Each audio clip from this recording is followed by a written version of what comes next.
Thursday, almost done with the week. And today I'm doing cube steak. I didn't grow up eating this. This wasn't like a regular thing at home. This is actually something I got when I used to work on the river like 10 years ago. And one of the guys on one of the boats used to cook a lot. Some of the best food I've ever eaten came off a tugboat in the middle of the river between Baton Rouge and New Orleans. Amazing chefs down there, just absolutely amazing. And this guy did this dish. He used rice instead of mashed potatoes. Gets his my more or less my interpretation of what he did. But it's simple. You take the cube steak, you dry it, you season it on both sides, dip it in some seasoned flour, cook that down, add in some cooked down onion, add in some chicken stock, some beef stock, which I've got already combined, a cup of each, with a little bit of roux, thicken that up, add a little bit of bouquet, some shallot, some garlic, some parsley, throw it in the oven for about an hour, let it all, oh, it comes out so tender, you cut it with a fork. This is going to be phenomenal. I am excited for this, and it's great because you're using a less expensive cut of meat. So flour, we're going to season this. And this is something you see me using a lot of.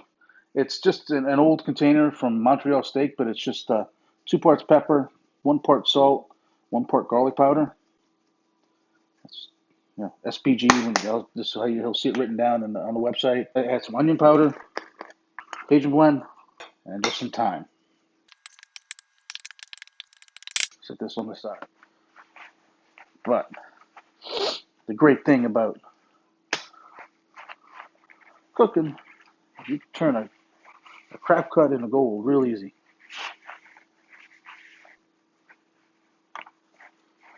Get as dry as you can. Some SPG, some onion powder, just a touch of Cajun seasoning. Put that in. Same thing to both sides. SPG, onion powder, Cajun seasoning. Then I'm going to take the flour. The way I normally do this is I let it sit in there. Just makes my life easy for later. All right, let that sit on the side. The idea is we want some of that flour to dry, to adhere better to the steak. And you'll see why when we're going to cook it. It's going to help create a thickening agent, if you will. It's kind of a head start into this pan. We've got it preheating already. And we're just going to drop those onions in there real quick. A little bit of fresh red pepper, sea salt. I won't add a whole lot of salt because we got that bouillon cube that we added to the pepper. So keep in mind of that when you're doing this kind of stuff and then using bouillon. You will always want to undersalt your food because you're going to make up the difference when you're adding in that bouillon cube or chicken base or just base in general. And we're not looking to murder these. We just want to get these soft with a little bit of color to them. Now we're almost where I'm wanting to get. It's just starting to almost look like it's caramelizing. It's not caramelized, but it's in that direction. You can kind of see that the coloration on it. We'll swap these out. Check temperature in the bayou. A few more minutes. Now when you flip it after 3 or 4 minutes, you want to see some crusties on it. These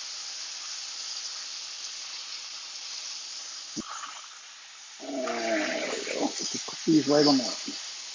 Just like that. Now when you're doing a roux, it's real simple. It's equal parts flour to fat, or flour to oil, flour to butter, whatever the fat is that you're using. So probably got about start there. I think I don't have much more than a tablespoon of oil in there. Just want to get that worked in. And I drop the heat on this because I don't want to burn that flour. I gotta add a little more, yeah.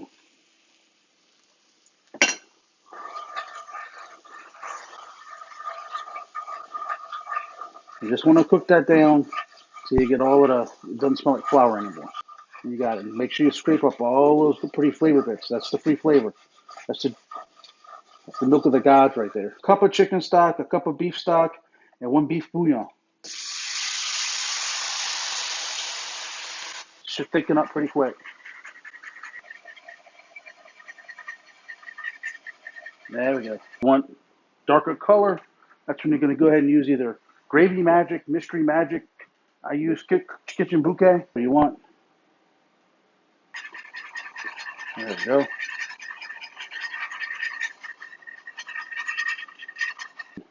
The garlic and the shallot that I had cut up earlier as well.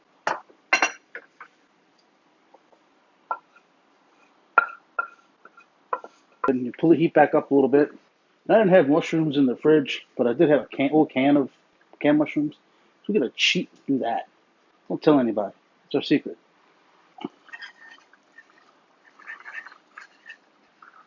I'm gonna add just a little bit more Cajun seasoning, parsley,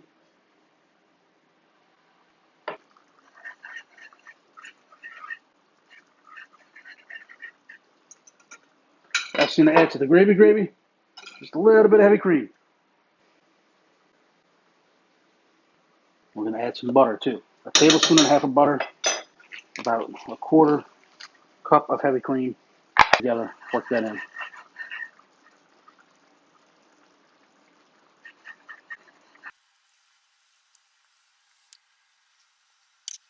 Now you have two choices. You can either braise it on the stove top, very low heat with the lid on, or you can pop in the oven. I think I'm gonna work for Team Oven today. Both have the same result. Any oven is gonna go at 350 for about 45 minutes to an hour. That's pretty much it. It's gonna sit in the oven for about an hour. I'm gonna clean up the prep mess, if you will, and maybe fix some mashed potatoes or something. I got time to do what I want for an hour. So let me get that done, and we'll catch back to you. Oh, after an hour, we're left with that. Oh, that looks pretty. That looks so pretty, Paul. All right, got that. We got our mashed potatoes over here. Plate this up.